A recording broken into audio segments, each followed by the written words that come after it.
Alright, YouTube, Bearded Bristol back. Just escaped from the Cubicle Zoo.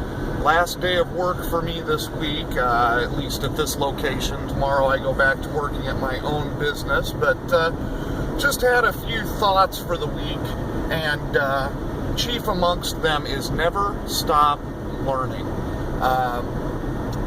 Grinding away behind a computer, sitting at a desk, can be absolutely maddening and tedious, and it'll make you crazy. And one of the things that I have always tried to do is learn something every day, whether it's a shortcut or a new method with the software, or something larger related as for infrastructure or how the business company actually works.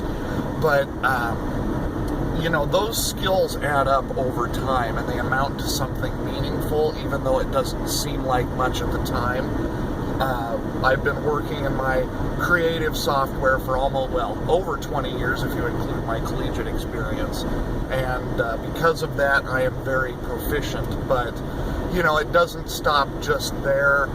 Any number of times throughout my professional career, I could have just thrown up my hands and said, yeah, I don't know how to do it. You're going to have to find somebody else, or that's not my job.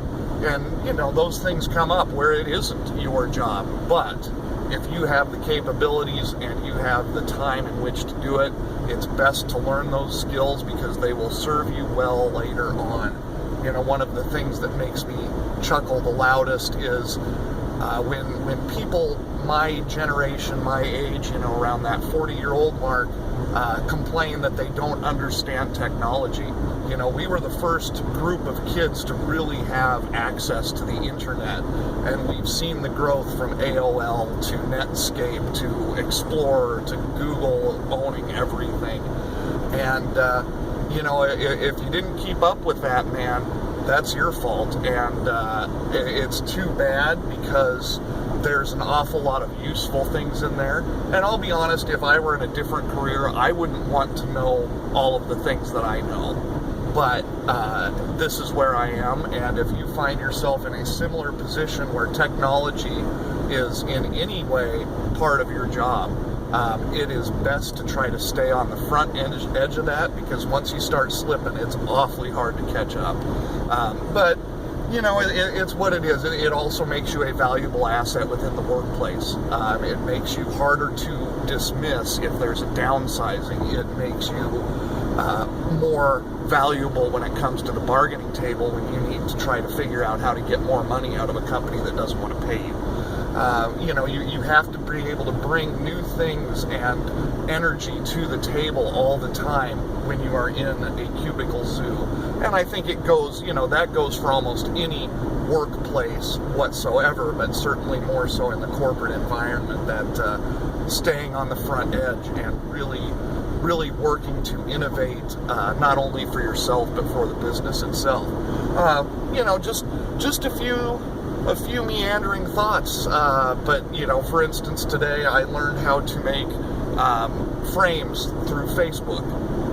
We've got a fairly unique program we're going to start running as a kind of a fundraiser, and I've added a little twist to it by bringing something to the table that, first of all, nobody ever thought of, but second of all, nobody else in this place can execute. But I did that myself. Taught myself some new formulas on Excel spreadsheets today. Nothing super complicated, but something I didn't know yesterday. So I can arm myself with those things. And, again, it makes me more valuable. It also keeps me from losing my damn mind. Doing the same thing day in and day out will beat you down. So anything you can do to try to change up that workflow, to make things more interesting, more entertaining, more stimulating, above anything else, is going to keep you happier in the workplace, keep you valuable, keep you respected. So those are my words of wisdom on this Thursday afternoon. I hope everybody's having a great week, and we'll talk to you again soon. Remember, keep your eyes on the prize. We'll talk to you later.